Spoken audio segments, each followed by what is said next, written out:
দুই কেন্দ্রে ভোট, নতুন বিতর্কে বিধায়ক কমলাক্ষ দে পুরকায়স্থ। শ্রীভূমির এসআর প্রক্রিয়াকে কটাক্ষ করল কংগ্রেস। এদিকে শ্রীভূমি প্রশাসনের তড়িঘড়ি সাফাই। নিয়মের মারপ্যাঁচে উত্তর করিমগঞ্জে ভোট থাকলেও নির্দিষ্ট সময়ে ডিলিট হবে। উত্তর করিমগঞ্জের ভোটার তালিকায় নাম বহাল রেখে খাটিগড়ার তালিকায় কিভাবে উঠল বিধায়ক কমলাক্ষ দে পুরকায়স্থের নাম? দুই জেলার দুই সমষ্টির ভোটার তালিকায় বিধায়ক কমলাক্ষের নাম নিয়ে তুমুল বিতর্ক। কাটিগড়া নাকি উত্তর করিমগঞ্জ, কোন কেন্দ্রে বৈধ ভোটার কমলাক্ষ? বহিরাগত ইস্যুতে কাটিগড়ায় যখন বেগ ফুটে, ঠিক সেই সময় নতুন বিতর্কে পড়লেন কমলাক্ষ। আইনসভার সদস্য হয়ে একজন বিধায়ক কিভাবে বেআইনি কাজ করতে পারেন, প্রশ্ন তুলল বিরোধীরা। উত্তর করিমগঞ্জের ভোটার তালিকায় নাম বহাল রেখে কাটিগড়ার তালিকায় কিভাবে উঠল বিধায়কের নাম, প্রশ্ন করল কংগ্রেস। দোলাই বিধানসভা কেন্দ্রের বাগাবাজার জিপির বনগ্রামে ধান ক্ষেতের মাঠে এক যুবকের মৃতদেহ উদ্ধার। বৃহস্পতিবার সকালে ওই গ্রামের মজবুর রহমান নামের যুবকের মৃতদেহ উদ্ধার নিয়ে চাঞ্চল্য সৃষ্টি হয়। এদিন সকালে স্থানীয় এক ব্যক্তি ক্ষেতের মাঠে গরু চড়াতে গিয়ে বছর 40-এর মজিবুরের লাশটি দেখতে পান। মুহূর্তের মধ্যেই খবরটি ছড়িয়ে পড়লে লোকজনের ভিড় জমে উঠে। খবর দেওয়া হয় দোলাই পুলিশে। পুলিশ ঘটনাস্থলে পৌঁছে তদন্ত শুরু করে। মজিবুরের পরিবারের বক্তব্য, আগের দিন রাত থেকে নিখোঁজ ছিল সে। তারা অনেক খোঁজাখুঁজি করে কোনো সন্ধান পাননি। এদিন সকালে তার মৃতদেহ পড়ে থাকার খবর পেয়ে ঘটনাস্থলে পৌঁছান। তারা পরিকল্পিতভাবে মজিবুরকে খুন করা হয়েছে বলে অভিযোগ তোলেন। এই ঘটনা নিয়ে গোটা এলাকায় চাঞ্চল্যের সৃষ্টি হয়েছে। সাম্প্রদায়িক মন্তব্য করার অভিযোগে মুখ্যমন্ত্রীর বিরুদ্ধে দিশপুর থানায় এজাহার দাখিল করেছে কংগ্রেস। সেই এজাহার নথিভুক্ত করার নির্দেশ দেওয়া হয়েছে। মুখ্যমন্ত্রী ডক্টর হিমন্ত বিশ্ব শর্মা বলেন, তার বিরুদ্ধে ফটো ভিডিও দিয়ে মামলা করলেও তিনি ভয় পান না। তিনি বলেন, বাঘ কখনো ঘাস খায় না। তার এবং তার পরিবারের নামে 12,000 বিঘা জমি আছে। আদালতে যাতে হলফনামা দিয়ে কংগ্রেস নেতারা বলতে পারেন, সেই উদ্দেশ্যে 500 কোটি টাকার মানহানি মামলা তিনি ইতিমধ্যে দায়ের করেছেন। লোকসেবা ভবনে এক সাংবাদিক বৈঠকে মুখ্যমন্ত্রী বলেন, তার বিরুদ্ধে কোনো ভিডিও ভাইরাল হলেও তিনি তোয়াক্কা করেন না। তিনি কাউকে ভয় করেন না। তাকে কংগ্রেস নেতা মাতঙ্গ সিংহ একসময় ভয় দেখানোর চেষ্টা করেছিলেন, কিন্তু তিনি ভয় করেননি। মুখ্যমন্ত্রী বলেন, যদি মামলায় ভয় করতেন তাহলে কবেই অসম ত্যাগ করে পালাতেন। এক্ষেত্রে কোনো টেনশন নেই। মুখ্যমন্ত্রী বলেন, উচ্ছেদ চালানো সম্ভব, একসময় তা কেউ ভাবেননি, আর এটাই সাহস। 2026 সালের বিধানসভা নির্বাচনে উদারবন্দ আসনে বিজেপি টিকিট নিয়ে জোর আলোচনা চলছে। এলাকায় 11 জন টিকিট প্রত্যাশীর নাম ঘুরছে, কিন্তু দলের অভ্যন্তরীণ গতিবিধি এখন নতুন মোড় নিয়েছে। মাত্র এক রাতের ব্যবধানে এই 11 জনের মধ্যে উল্লেখযোগ্য ফাটল দেখা গিয়েছে। টিকিট প্রত্যাশী অরিজিৎ তাঁতি সরাসরি রাজদীপ গোয়ালার শিবিরে যোগ দিয়েছেন। বুধবার নগর চা বাগানে রাজদীপ গোয়ালার পক্ষে এক নাগরিক সভায় অরিজিৎ তাঁতি উপস্থিত ছিলেন। বক্তব্য রাখতে গিয়ে তিনি রাজদীপ গোয়ালার কাজকর্ম এবং জনসংযোগের ভূয়সী প্রশংসা করেন। এই ঘটনার দলের মধ্যে রাজদীপ গোয়ালার সমর্থন আরও শক্তিশালী হয়েছে বলে মনে করা হচ্ছে।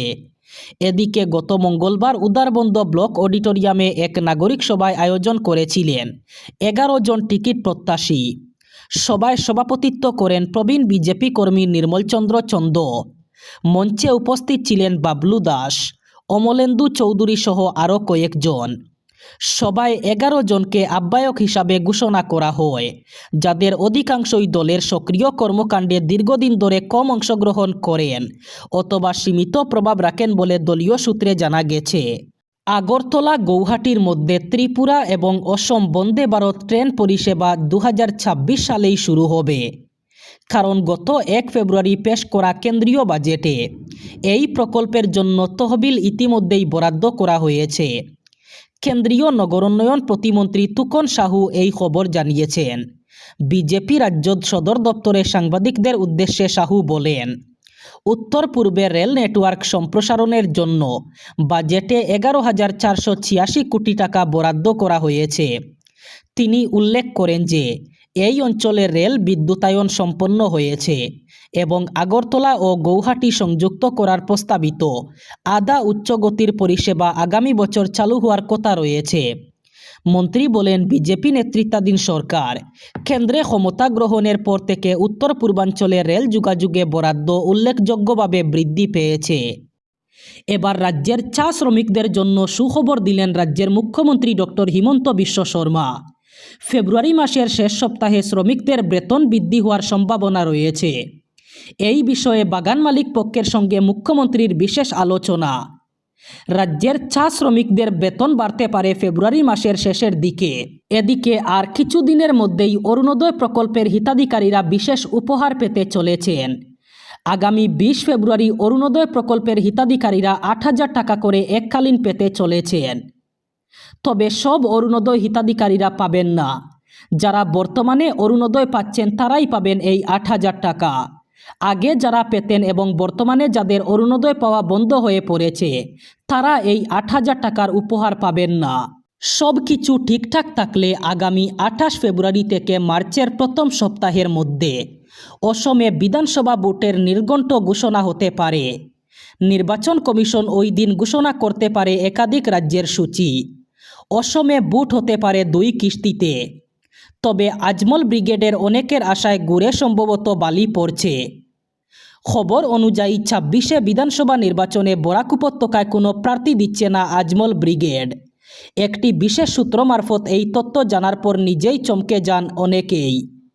পঞ্চায়েতে প্রার্থী খুঁজে পায়নি মৌলানা বদরুদ্দিন আজমলের দল।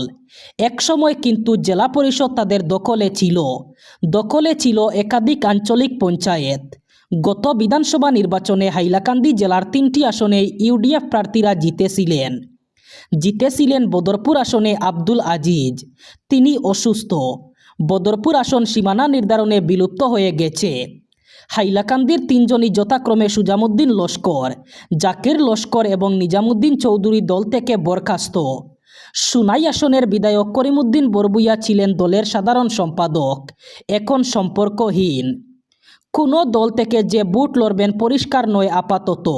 মধ্যে কংগ্রেস নিয়ে তার প্রসঙ্গে নানা কথা শোনা গিয়েছিল। আমিনুল হক লস্কর ওখানে প্রার্থী হচ্ছেন।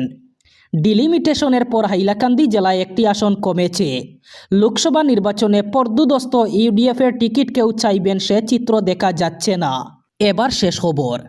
প্রশাসনের তরফে নিয়মিত আইনশৃঙ্খলা ও সামাজিক মূল্যবোধ রক্ষার আশ্বাস শোনা গেলেও হাইলাকান্দি শহরে বাস্তব পরিস্থিতি যেন সম্পূর্ণ ভিন্ন ছবি তুলে ধরছে। দিনের আলো থাকতেই শহরের বিভিন্ন প্রান্তে বসছে জুয়ার আসর, আর সন্ধ্যা নামলেই সেই কারবার আরও প্রকাশ্য রূপ নিচ্ছে তাসের খেলায়। পুরাতন হাসপাতাল পয়েন্ট, স্টেশন রোড এবং লক্ষ্মী শহরের সন্দীপ চিরা মিল সংলগ্ন এলাকা বর্তমানে অবাধে এন্ডিং, তীর এবং তাসের ব্যবসার কেন্দ্রস্থলে পরিণত হয়েছে বলে অভিযোগের সুরে স্থানীয়দের দাবি, পুরাতন হাসপাতাল পয়েন্ট, রেল স্টেশন রোড এবং লক্ষ্মী শহরের সন্দীপ চিরা মিলের পার্শ্ববর্তী এলাকাগুলি এখন কার্যত জুয়ার হটস্পট। দিনের বেলায় এখানে প্রকাশ্যেই কাউন্টার খুলে চলে এন্ডিং ও তীরের লেনদেন। সকাল 9টা থেকে রাত 9টা পর্যন্ত এন্ডিংয়ের ব্যবসা চলে, আর বিকেল 5টা পর্যন্ত হয় তীরের কেনাবেচা। নিয়মিত ফলাফলকে ভিত্তি করেই পরিচালিত হচ্ছে এই অবৈধ জুয়ার হাট।